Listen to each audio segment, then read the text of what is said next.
Bienvenue dans le podcast littéraire Le Jardin.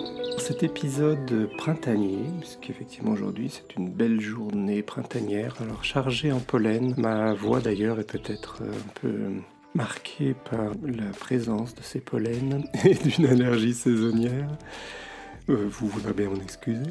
Je vais, avec un peu de retard, mais bon, mieux vaut tard que jamais, vous proposer un épisode sur mes coups de cœur littéraires de 2024. Cela ne signifie pas que ce sont exclusivement des nouveautés parues en 2024, mais plus simplement que j'ai lu ces livres l'année dernière. Voilà, alors vous me direz, c'est vrai, déjà au mois d'avril, pourquoi se décide-t-il à livrer ses coups de cœur seulement maintenant ? Eh bien tout simplement parce que le programme était déjà chargé en début d'année avec 3 interviews, et que ce sont des livres vraiment très intéressants et que justement j'accorde pas tellement d'importance aux dates de parution en fait. Et d'ailleurs quand je vais en librairie, parfois j'ai une idée en tête, mais souvent je n'en ai pas, ou surtout en fait quand je sors de la librairie, même si j'avais une idée initialement en tête avant d'y entrer, je ressors avec un livre que je n'étais pas venu y chercher. Et ça c'est une idée qui est vraiment importante dans la librairie indépendante, c'est vraiment que le choix des libraires, ce qu'on y trouve sur table, dans les rayons, peut vous amener vers de nouvelles découvertes. Et c'est pour ça que j'aime beaucoup fréquenter les librairies indépendantes, les librairies de proximité, les librairies de quartier, appelez ça comme vous voulez. J'ai confiance dans le travail des libraires et j'adore m'y promener et ressortir avec des petites pépites.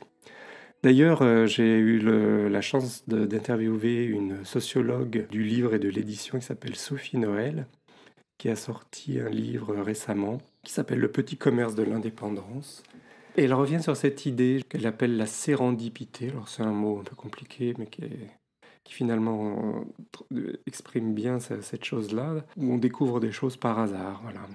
Mais c'est un hasard un peu provoqué. C'était exactement ce que j'évoquais tout à l'heure. C'est le fait d'avoir déjà l'idée de rentrer dans la librairie, mais après de se laisser porter par ses intuitions, ses envies et les choix du libraire pour se diriger vers un livre ou un autre. Tout ce que je voulais vous présenter là sont effectivement des livres que j'ai lus l'année dernière pour justement avec en les trouvant comme ça par hasard en librairie ou parce qu'un ami m'en avait parlé ou peu importe. Et donc je vais vous parler aujourd'hui de 3 livres. Bien entendu, l'année dernière, j'ai eu beaucoup d'autres livres qui m'ont plu. Et par exemple, pour le Prisonnier de Hwang Sok-yong, un auteur coréen que j'affectionne tout particulièrement, ou pour Le Magicien sur la passerelle de Woo Ming-yi, qui lui est un auteur taïwanais, ou encore pour le livre Apeirogon de Colum McCann. Donc pour ces 3 ouvrages, Le Prisonnier, Le Magicien sur la passerelle et Apeirogon, il y a déjà en fait en ligne des épisodes qui parlent de ces ouvrages plus ou moins en détail. Donc je vous renvoie pour ces 3 livres-ci au podcast Le Jardin et aux épisodes précédents. Aujourd'hui, nous allons parler donc de 3 livres. Le premier que je vais aborder, c'est Bien-être de Nathan Hill, paru aux éditions Gallimard. Le deuxième s'appelle Théodoros, ou peut-être Théodoros, si on peut prononcer à la grecque, qui est écrit par Mircea Cartarescu, qui n'est pas grec mais roumain. Et le dernier dont je vais parler aujourd'hui s'appelle L'Éden à l'aube. L'auteur c'est Karim Katan et les éditions sont les éditions Elisade. So I ran faster, but it caught me here. Yes, my loyalties. On va donc commencer par Bien-être de Nathan Hill, qui est paru en français donc aux éditions Gallimard le 22 août 2024 très précisément. Il a été traduit de l'anglais, donc c'est de l'américain, c'est des États-Unis. Nathan Hill est un auteur américain, par Nathalie Bru. Et ce livre a été consacré dans son pays sur la liste des best-sellers du New York Times, Alors moi-même, je l'ai lu, à vrai dire, en anglais. Donc en anglais, il s'appelle Wellness, hein, tout simplement. Wellness, bien-être. Et moi, je l'ai lu en édition paperback chez Picador. Alors vous savez, en France et aux États-Unis, on n'a pas tout à fait la même tradition éditoriale. Et c'est vrai que les Américains publient les ouvrages le plus souvent sous deux versions et tout de suite d'ailleurs. Ils n'attendent pas comme nous pour les éditions poche, c'est-à-dire qu'ils ont une édition qu'ils appellent hardcover, donc avec une couverture en dur, et qui est donc plus chère, plus luxueuse, plus prestigieuse, on va dire. Et puis très vite, ou même de manière concomitante, ils publient une édition paperback, donc qui s'approche de notre poche, mais quand même un peu plus gros que nos poches.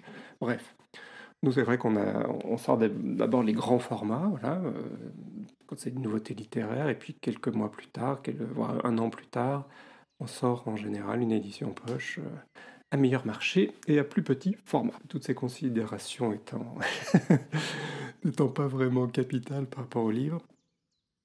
Donc je voulais vous parler de Bien-être de Nathan Hill. Alors en France, il a reçu également des prix, un prix littéraire qui s'appelle le Lucien Barrière et aussi le Grand Prix de littérature américaine. Donc j'ai pas été le seul à aimer ce livre, qui est un livre assez touffu, assez épais, de 688 pages.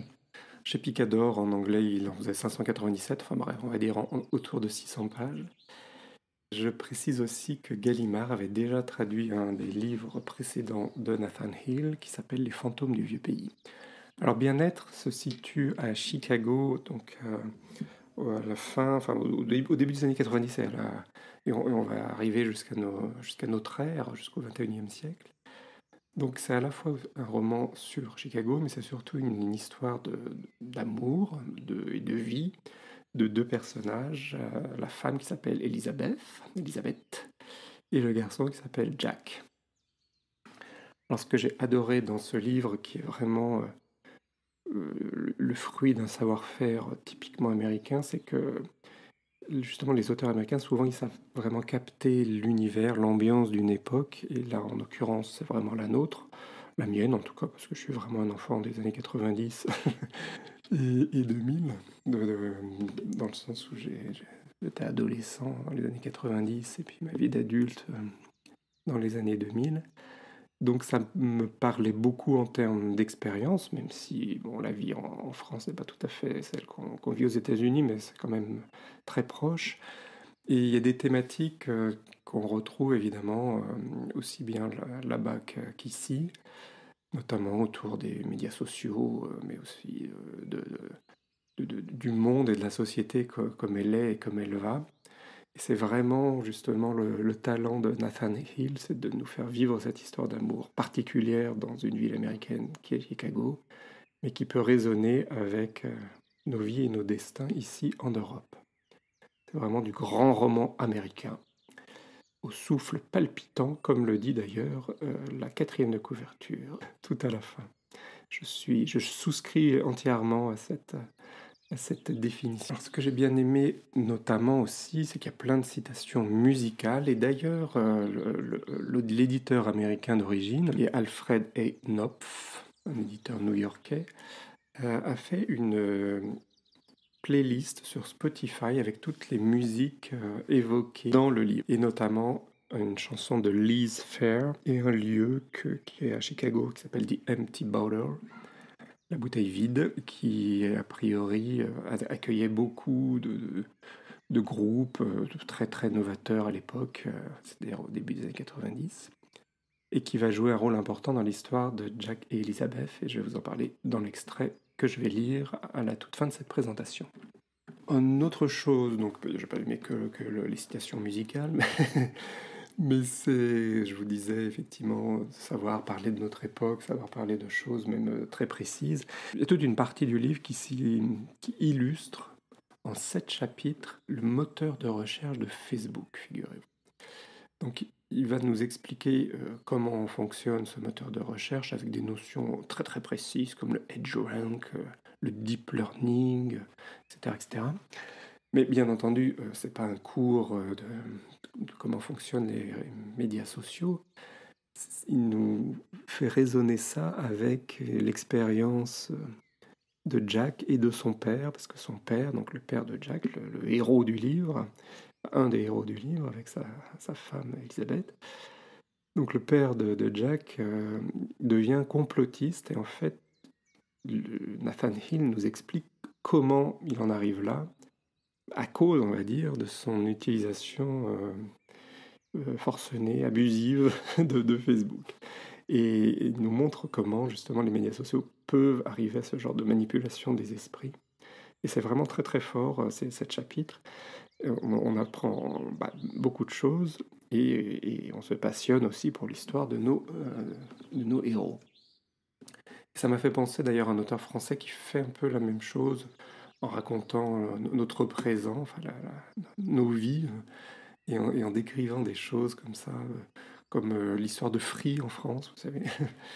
Et cet auteur français, c'est Aurélien Bélanger, qui est aussi publié par les éditions Gallimard. Enfin, qui a été publié par les éditions Gallimard, et là, je crois qu'il vient juste de changer d'éditeur, mais bon, peu importe. J'arrête avec mes digressions. Je vais vous lire un extrait, puisque c'est, je trouve, le meilleur moyen de parler du livre, qui se trouve page 35. Donc, c'est un extrait qui est d'ailleurs proposé par Gallimard en ligne, vous pouvez le retrouver. Et ce qui est intéressant, justement, c'est le moment de la rencontre entre Jack et Elisabeth. Et il faut savoir que ces deux-là, donc, qui étaient jeunes étudiants dans la ville de Chicago, étaient voisins, enfin, dans deux bâtiments différents, et on passait déjà de longues semaines, de longs jours, de longs mois à s'observer, mais évidemment sans que l'un ou l'autre ne le sache, comme ça de leur fenêtre. Donc ça, c'est assez original comme début d'entrée dans la matière, dans le roman. Et là, c'est le moment où enfin il va se passer une véritable rencontre après des jours et des semaines d'observation, on va dire, où ils se sont tournés autour à distance. Qu'a donc ce garçon qui l'attire autant? Ça n'est évidemment pas le simple fait qu'il vive en face de chez elle. Elle se doute bien que la plupart des mecs lui donneraient juste envie de fermer les rideaux. Mais lui, elle a l'étrange impression de le reconnaître, comme s'il était doté d'une qualité importante qu'elle recherche sans pour autant pouvoir la nommer. Elisabeth est venue à Chicago avec l'intention de se fondre, de s'abandonner même, dans la bohème animée de la ville. Elle veut boire avec des poètes et coucher avec des artistes, ou vice-versa, peu importe. Et même pas forcément de bons poètes ou de bons artistes. Ses seuls critères sont que le mec soit quelqu'un de bien, d'intéressant, d'altruiste et qu'il le mérite. Condition qu'aucun homme à Chicago n'a jusqu'ici réussi à remplir. Mais le garçon à la fenêtre a l'air différent. Il dégage une gentillesse, une douceur et une retenue aux antipodes de la philosophie de domination du monde qu'elle a fui en s'installant ici. Jack Baker est prévenant, ou du moins, c'est ce qu'elle croit. Elle croit qu'il serait quelqu'un de prévenant, un amant prévenant. Et si elle croit cela, c'est à cause des nombreuses scènes intimes auxquelles elle a assisté depuis chez elle à la fenêtre, de ces petits moments de complète concentration. La littérature, la poésie ou la philosophie qu'il lit jusque tard dans la nuit. La patience avec laquelle il examine tous ses négatifs avant de trouver le bon. Sa façon embarrassée de se cacher derrière sa longue frange. Même son choix de carrière, photographe, lui paraît d'une humilité ravissante. Il sera toujours en retrait, à observer. Le photographe, par définition, n'est jamais au centre de l'attention. Elle est sortie avec des mecs toujours au centre de l'attention, des mecs comme ses musiciens sur scène, comme Brad, et elle a compris que ce besoin devenait vite écrasant. Le groupe termine son set enfin par un grand rugissement, semblable au long rugissement précédent, excepté peut-être la force et la vivacité des coups de cymbales. Impossible d'aller crescendo quand on est au volume maximal depuis le début. Alors le groupe accélère. Le rythme se comprime au point que tout ce qui sort de ces grosses enceintes se transforme en bouillie. Et avec un dernier coup de hanche orgasmique du guitariste, ils arrivent à la fin grinçante, où le chanteur prononce ses premiers mots intelligibles de la soirée, un « Merci Chicago !» lancé comme dans un stade de Soldier Field plein à craquer, et non devant une poignée de spectateurs venus dans un bar miteux se mettre à l'abri du froid. Les musiciens débranchent leurs instruments et Brad se tourne vers elle. Alors, t'en as pensé quoi?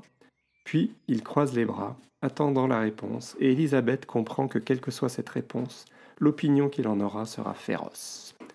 Sur une échelle de 1 à 10, dit-elle, à quel point tu dirais que tes parents t'ont aimé? Quoi?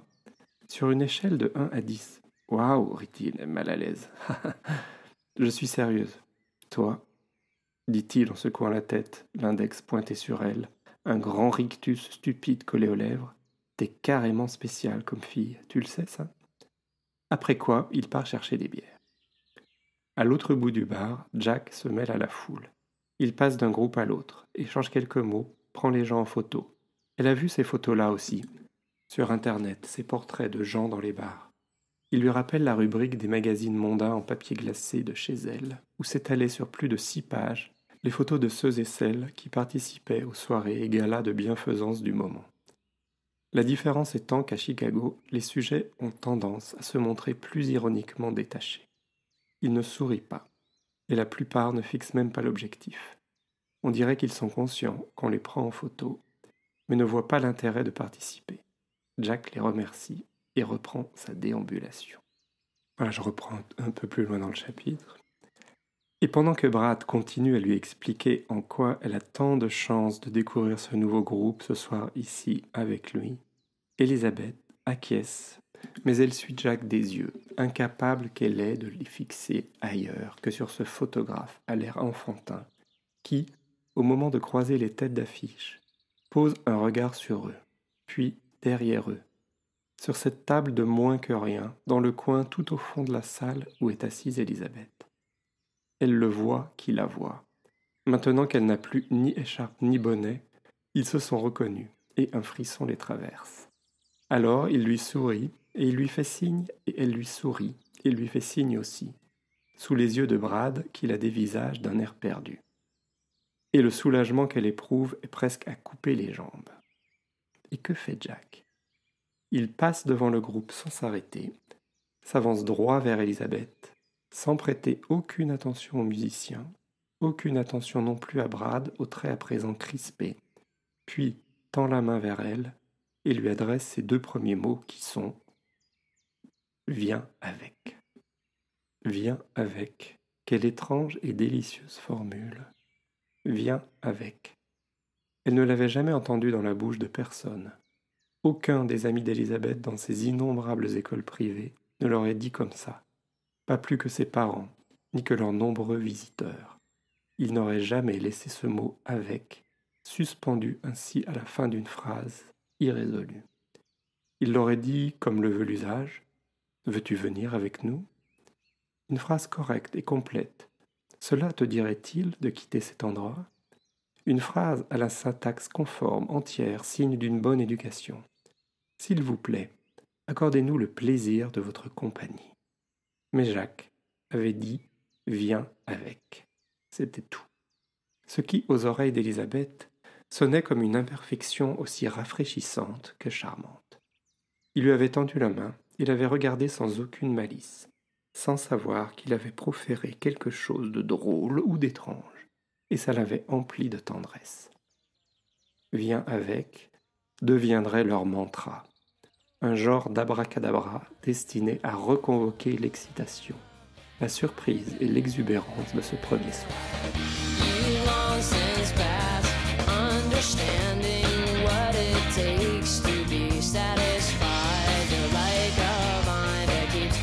Voilà, c'est vraiment leur première rencontre qui va donner lieu évidemment à leur rapprochement, à leur début de vie de couple, etc. etc.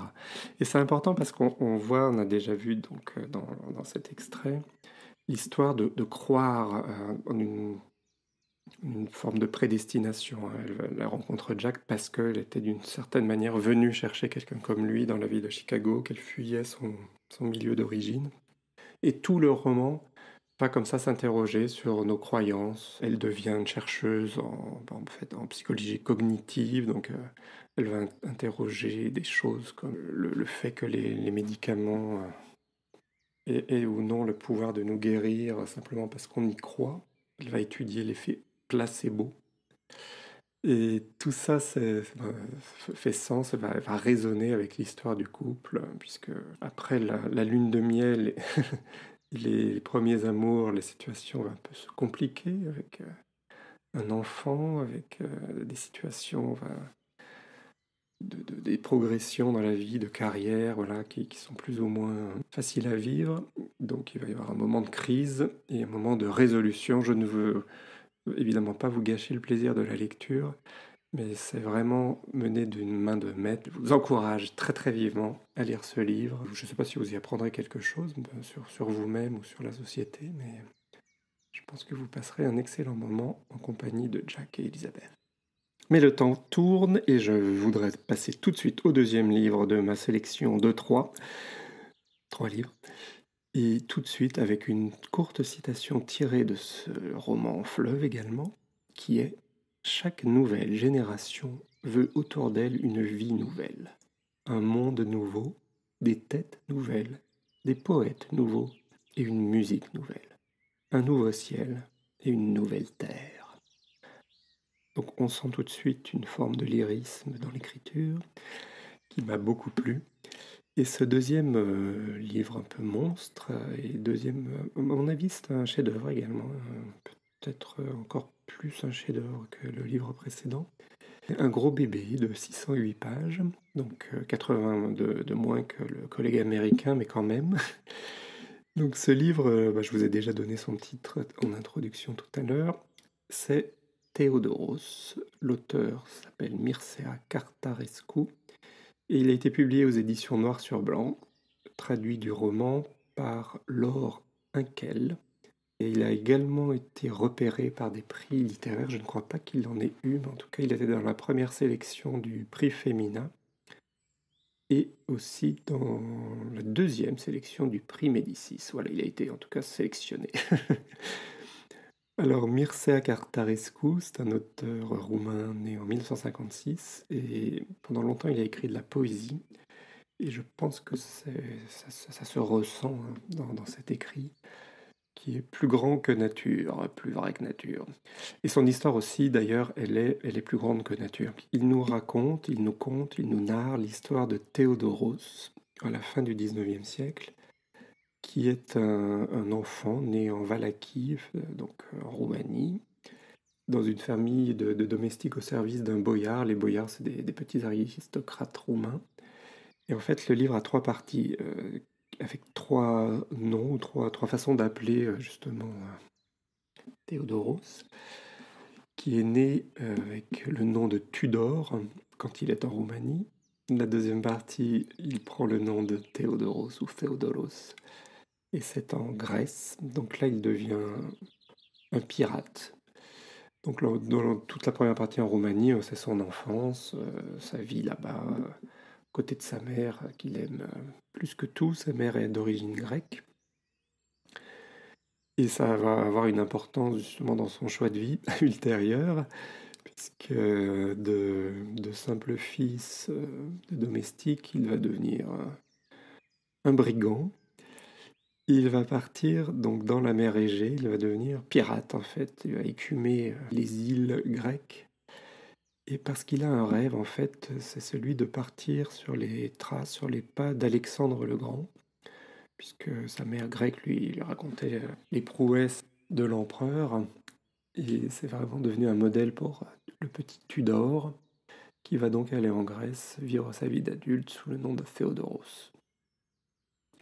Et la troisième partie, alors c'est là où vraiment on touche au sublime, c'est que de Grèce, il va être obligé de fuir, parce qu'évidemment, bon, les pirates, ça ne plaît pas à tout le monde, et il y a un moment où, après avoir commis trop de méfaits, il va être pourchassé par le pouvoir local.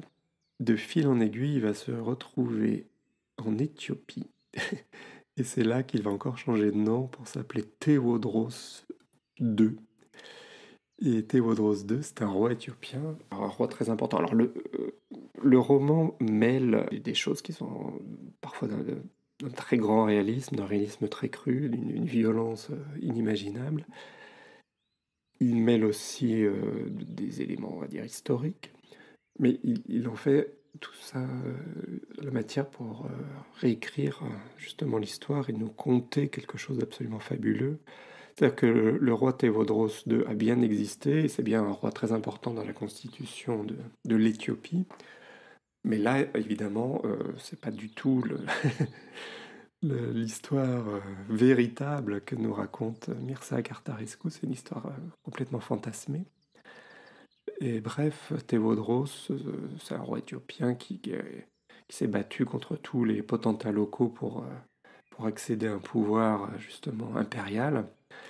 Et il a fini dans un conflit qui lui a été fatal avec la reine Victoria, figurez-vous, parce qu'il a déplu à la reine Victoria en emprisonnant des ambassadeurs européens et notamment anglais.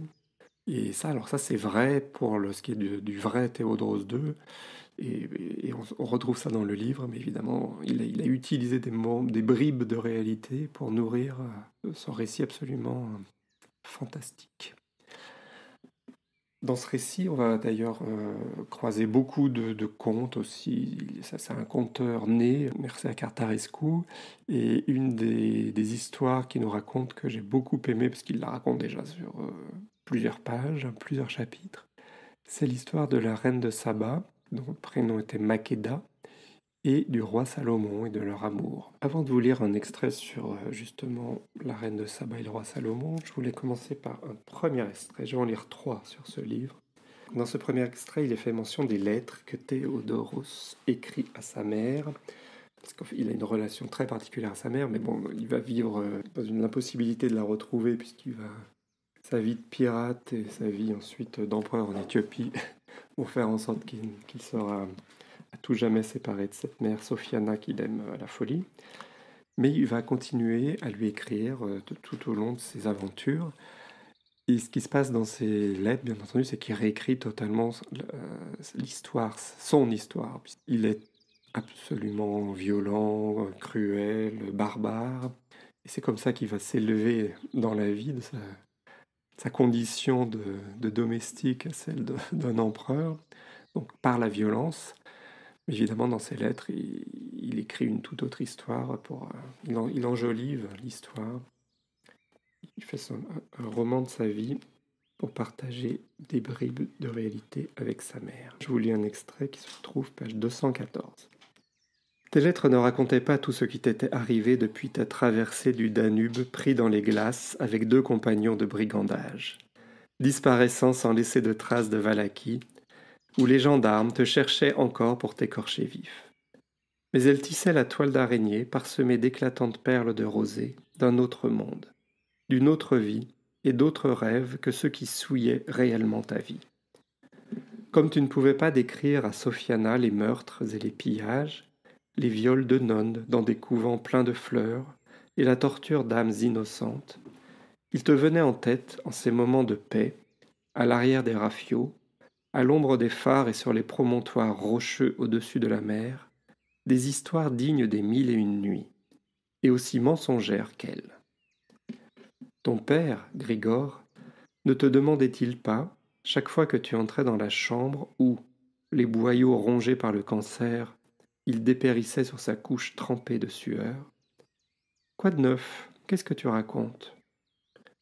La moindre nouvelle devenait une histoire, un récit raffiné, car l'homme préfère écouter ce qui est arrangé plutôt que la vérité, celle-ci étant souvent amère, tandis qu'avec le mensonge, tu lèches tes doigts pleins de miel comme après avoir mangé du baklava. Mais parfois la vérité te frappait, telle une balle au milieu du front. Tu n'oublieras jamais ce jour où, durant ta 10e année de règne sur le trône de l'Éthiopie, après avoir envoyé dans le désert 300 vierges dévêtues, chacune avec son canari aveugle auquel on avait crevé les yeux à coups d'épingle pour qu'il chante mieux dans sa cage, tu saisis sur la table ta vieille Bible en grec, et, comme par plaisanterie, tu l'ouvris au hasard pour y lire ton destin. Tu y posas les yeux, et tu la rejetas, saisi d'effroi, car la Bible s'était ouverte sur les paroles d'Ézéchiel. Après tous tes méfaits, malheur, malheur à toi, dit le Seigneur Dieu. Tu passas 2 jours dans les fièvres, et tu n'ouvris plus jamais ce livre noir, à la couverture en peau de buffle. Jamais. Voilà, avec ce court extrait des pages 214-215, on voit donc effectivement la manie épistolaire de Théodore qui réécrit sa vie, qu'il écrit à sa mère. On voit la violence de sa vie réelle. Et on voit aussi l'importance de la religion, et notamment la religion orthodoxe, alors qui est commune effectivement à la Roumanie, à la Grèce et aussi à l'Éthiopie, sous des formes plus ou moins similaires. Et c'est vrai que c'est aussi un des fils rouges du livre. Alors je vous ai dit qu'il y avait cette histoire de la reine de Saba et du roi Salomon, et ça va être l'objet du deuxième extrait. Donc c'est un peu plus loin, page 279. Les domestiques juives, blanches comme le lait et vêtues de longues tuniques de lin coloré, évoluant en silence autour du corps d'ébène de Makeda, qui se tenait debout dans une bassine avec de l'eau chaude jusqu'aux chevilles, versait en flots lents l'eau des aiguillères en argent sur la tête de la jeune fille, sur ses épaules larges et droites d'éthiopienne, sur ses fesses et ses cuisses fines à la peau mate. Elle s'extasiait en silence devant ce corps qui, différent du leur, avait une sorte d'innocence d'animal du désert, comme si Makeda n'avait été ni une femme, ni même un être humain, mais une créature faite de terre rouge et de ciel fleuri de l'Afrique. Car, pour elle, au midi, au-delà de l'Égypte qui faisait encore partie de leur monde, s'ouvraient les contrées des fées et des scorpions, et des hommes à fourrure juchés dans les arbres et ne parlant pas pour ne pas avoir à travailler. Les servantes savaient avec quel venin et avec quelle médisance la jeune reine avait été accueillie par les autres femmes, les épouses et les concubines du très vaste gynécée, qui paraissaient dans les lits alignés les uns à côté des autres, seulement séparés par le voile des baldaquins, n'ayant d'autre tâche que de se farder et de crier sur leurs enfants dans leurs centaines de langues, voire de se disputer entre elles et, assez souvent, d'en venir aux mains, au point que les eunuques devaient desserrer un à un les doigts qu'elles plantaient dans la chevelure de l'adversaire. Bien qu'elles-mêmes idolâtres et ignorantes du seul Dieu, le Dieu d'Abraham, d'Isaac et de Jacob, les femmes moabites, ammonites, édomites, sidoniennes et hittites n'avaient qu'insultes pour Makeda, l'appelant sauvage, laidron, sournoise, basanée, putain, coureuse, sorcière, catoblépasse, débraillée, vaniteuse, et de bien d'autres noms encore, car elle bouillait de ressentiment du fait que le roi, n'ayant plus Dieu que pour elle, depuis une semaine entière, depuis que la négresse était arrivée à Jérusalem, n'avait plus convoqué aucune femme dans son lit, enfreignant la règle et bouleversant l'ordre des choses. Celles qui avaient attendu 2 années entières l'appel royal venaient de perdre leur tour et devraient encore attendre, dans l'abstinence et l'humiliation, 2 nouvelles années. Alors chaque jour, depuis l'arrivée de Makeda à la cour de Salomon, c'était un bourdonnement comme de guêpiers qui s'élevait de la maison des femmes. Il ne restait pas une parcelle du corps de la reine, pas un vêtement qu'elle portait, pas un mot de sa bouche, qui n'eût été mis en pièces par les femmes intrigantes, qui, si elles l'avaient pu, l'auraient déchiquetée de leurs ongles et de leurs dents, sans oublier de lui crever les yeux avec leurs épingles à cheveux. Pourquoi était-elle venue du bout de la terre tourner la tête au roi et troubler la bonne marche du royaume? Pourquoi n'était-elle pas restée dans la pauvreté et la barbarie de sa terre, au midi du Shéol, avec ses singes et ses perroquets? Qu'avait-elle de plus qu'elle pour leur ravir le roi de Juda? Elle avait, comme elles toutes, 2 seins et une fente entre les jambes, sinon qu'elle était noire comme le fond de l'enfer. Impuissantes, marinant dans leur propre venin, les épouses et les concubines n'attendaient à présent plus que le départ de l'étrangère, avec son troupeau de servantes noires, mamelues et ventrues, avec son éléphant dont les bouses empestaient à 100 stades de là, au point qu'on ne pouvait plus rester en ville à cause de l'air empuanti et porteur de miasmes. Voilà, là aussi on voit toute la force d'évocation de Mircea Cartarescu. La reine de Saba, Makeda, a fait un grand voyage. Elle a traversé l'Égypte, elle arrive avec sa cour, effectivement, elle attend des nouvelles du roi. Ils sont dans une sorte de fascination réciproque. C'est un roman absolument extraordinaire, enfin, 10 000 histoires à l'intérieur. La fin même, l'auteur se permet de, en quelque sorte, réécrire l'Apocalypse. Alors ça a résonné parce que là j'ai vu récemment une exposition qui a lieu à la Bibliothèque nationale de France et que je vous conseille d'ailleurs si vous habitez Paris, la région parisienne, ou si vous êtes de passage dans la capitale, d'aller voir cette très belle exposition sur l'Apocalypse. L'Apocalypse, bon, c'est étant effectivement une grande catastrophe, mais aussi une révélation. C'est le sens grec du terme Apocalypse. Et donc, dernier extrait du livre, qui doit vous paraître bien mystérieux, mais qui est vraiment un livre d'aventure. C'est vraiment quelque chose que vous pouvez lire comme un livre d'aventure. Alors évidemment, avec beaucoup de lyrisme, avec un style flamboyant qui va forcément vous marquer. Et à la toute fin, donc, c'est l'Apocalypse. Page 586. Car, soudain, éclata le son d'une trompette plus grave et plus tonitruant que celui des grands navires, si puissant dans leurs oreilles qu'ils furent nombreux à en devenir sourds. C'était le signal, et les morts commencèrent à ressusciter, parce que le Seigneur d'Abraham, de Jacob et d'Isaac n'était pas le Dieu des morts, mais des vivants, car pour lui tous sont vivants.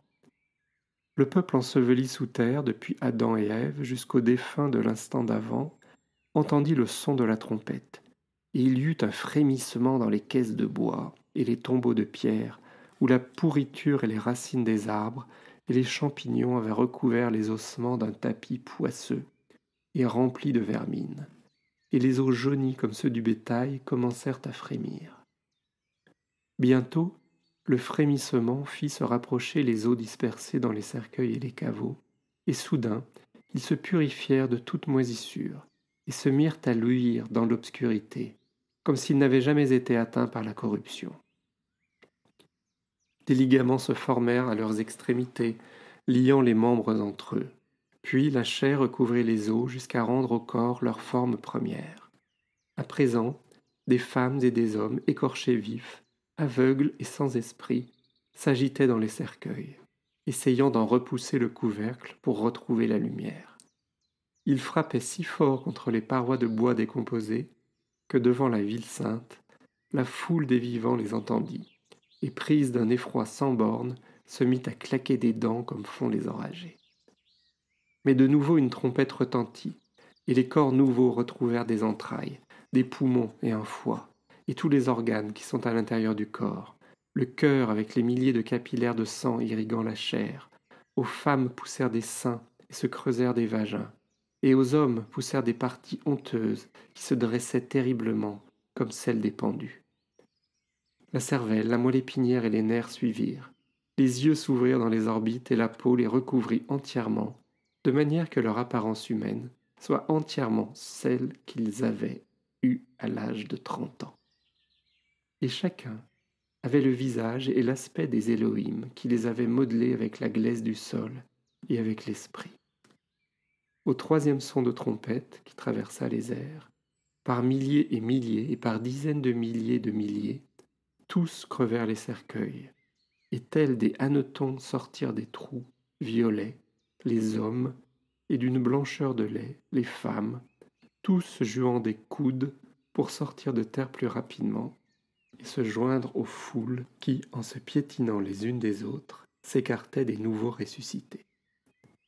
Et ceux-ci, à leur tour, pas encore bien réveillés, se tenaient en tremblant, nus et humides encore, et regardaient autour d'eux sans comprendre. Voilà, j'espère que je vous ai pas fait peur avec cet extrait apocalyptique. Ya Habibi.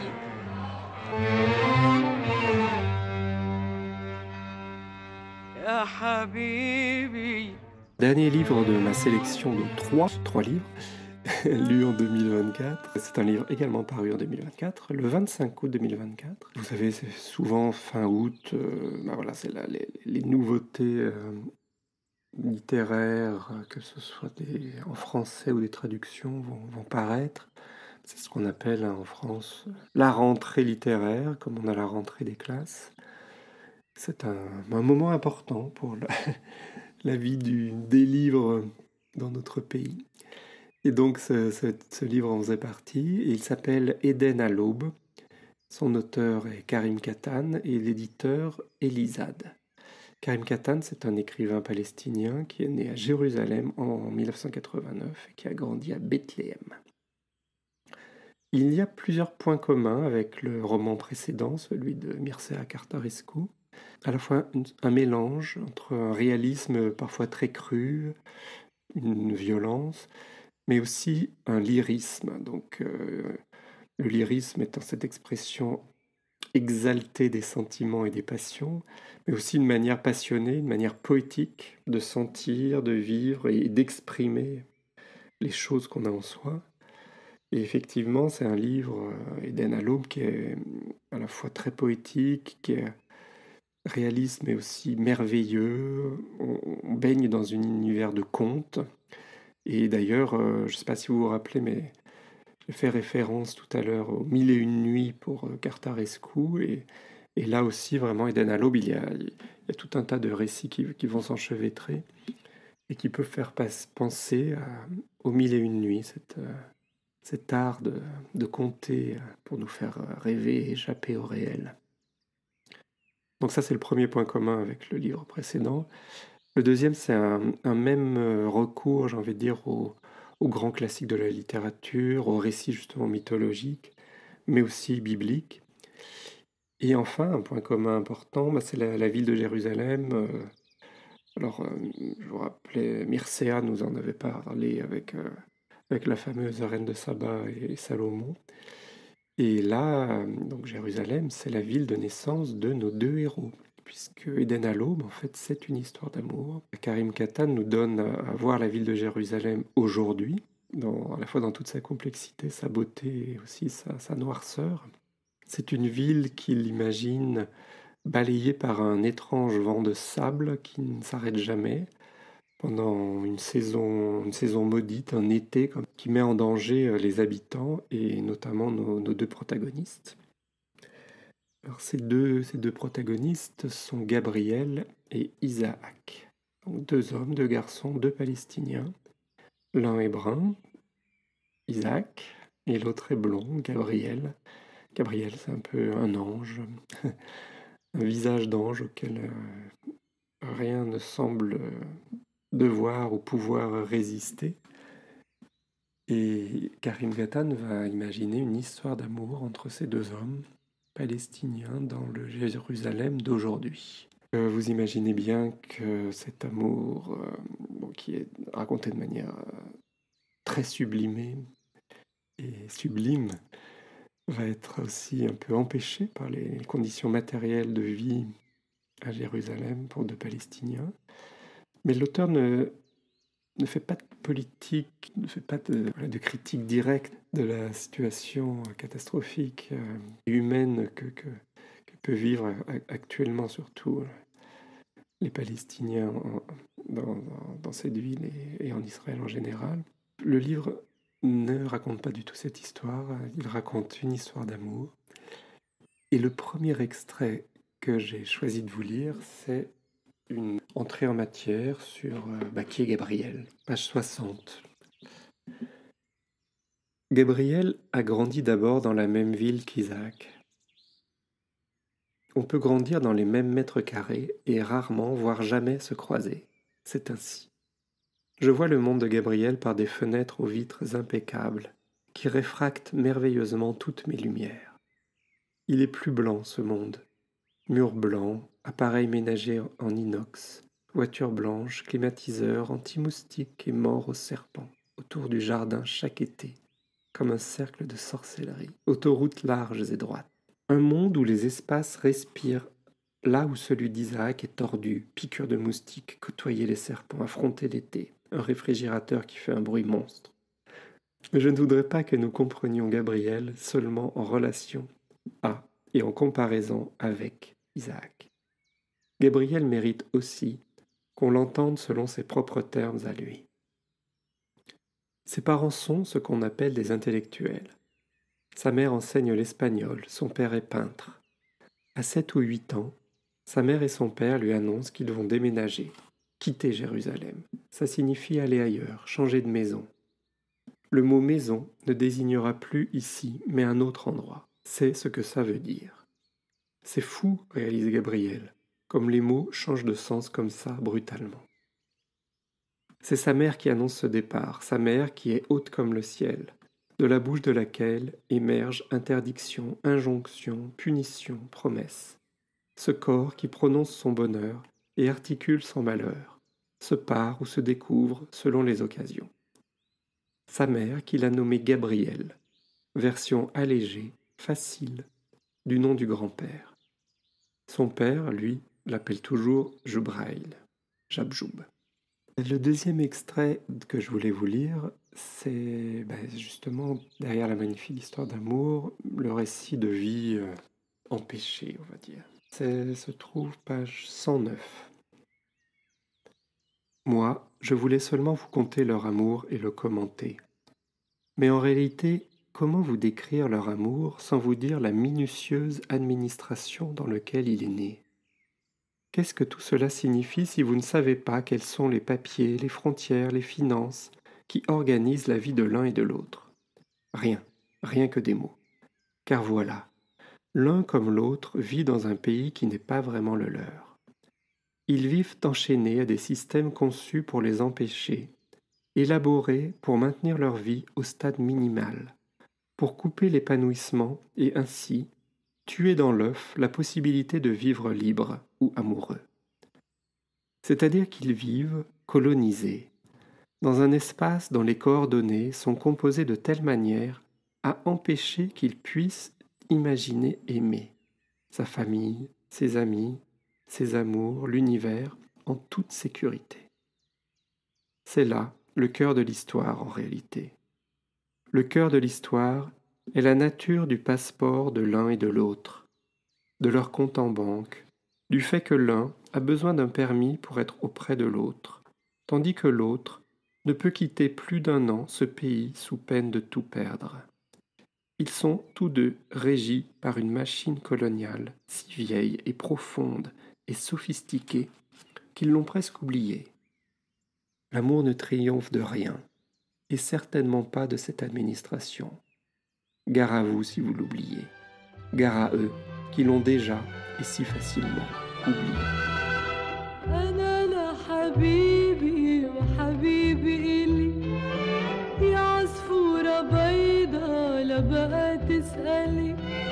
Enfin, un troisième extrait, pour retrouver un peu de gaieté avant le drame. Le livre est structuré en 3 chapitres, ça c'est encore un point commun avec Mircea Cartarescu, je vous rappelle. Il y avait 3 grands chapitres aussi, avec les 3 façons de nommer Théodore. Là, c'est autour de cet été terrible, avec un vent destructeur, un vent de sable venu d'Égypte, d'on ne sait où, un vent brûlant. Et donc, on a avant l'été, pendant l'été, après l'été. Et à un moment, nos deux héros, nos 2 amoureux, décident tout simplement de partir ensemble en vacances pour essayer d'échapper un petit peu à leur quotidien. C'est page 219. Viens, on part en vacances. Quelle phrase, quelle proposition insensée. Quelle idée, quelle phrase. Isaac n'en revient pas, c'est éblouissant. Mais vrai, Jérusalem est un boucan. Ça n'arrête pas, dans les yeux, les oreilles. Magma, tohu, création incessante. Dans son petit lobby niché dans les recoins de ce charivari, Isaac constitue son ordre et son calme.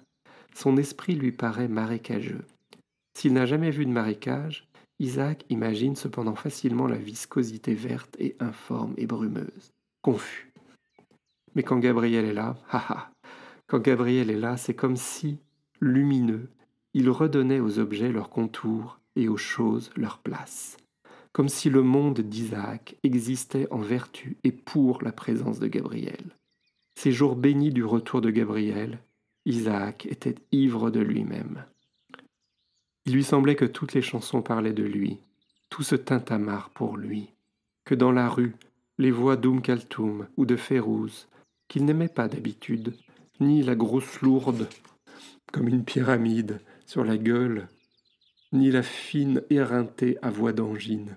Chantait pour lui la symphonie triomphale, l'avènement de son bonheur. Il les trouvait soudain, l'une comme l'autre, somptueuses. Il comprenait enfin.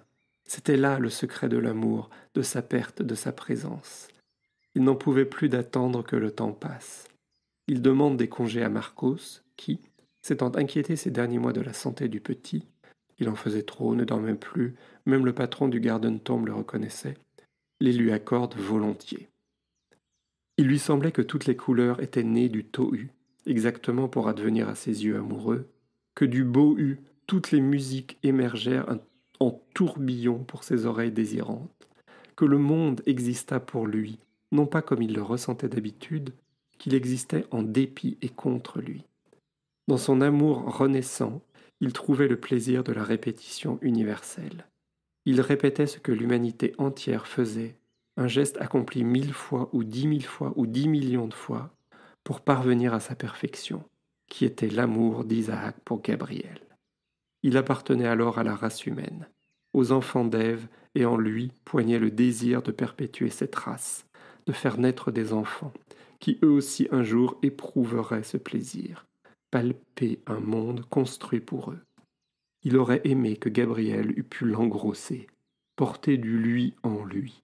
1000 fois eux qu'ils demeurassent ainsi en ce pays et en cette histoire et en leur joie. L'histoire enfin avait un sens, la civilisation des enfants d'Ève avait un sens. Tout était là pour parvenir à l'instant de son amour. Ça, si c'est pas un beau roman d'amour, je sais pas ce que c'est.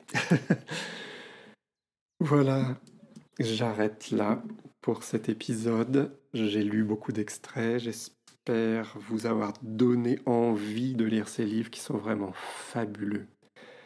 Fabuleusement écrits, qui sont passionnants, qui racontent des histoires qui vous emmènent ailleurs, qui vous font dépasser le quotidien, qui ont une résonance universelle, qui sont vraiment de très très très beaux livres.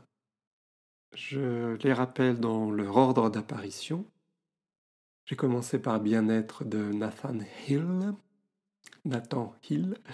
donc le New-Yorkais, un livre paru aux éditions Gallimard. J'ai poursuivi avec Théodoros de Mircea Cartarescu, un livre publié par les éditions Noir sur Blanc. Et j'ai terminé avec L'Éden à l'aube, un livre de Karine Catane, paru aux éditions Elisade. J'espère vous retrouver lors du prochain épisode. Merci à vous, bonne lecture et à très bientôt. Et voilà, c'est déjà fini. Merci beaucoup, chères auditrices et chers auditeurs, d'avoir passé un moment avec nous dans Le Jardin, un podcast littéraire. S'il te plaît, dessine-moi un écrivain. Je suis François-Xavier Robert. Ce podcast n'aurait pas été possible sans l'aide précieuse de Julien Oran au mixage et à la création musicale. Si vous avez aimé ce podcast, n'hésitez pas à laisser un commentaire, à le partager, à vous abonner. Rendez-vous très bientôt pour un prochain épisode du Jardin.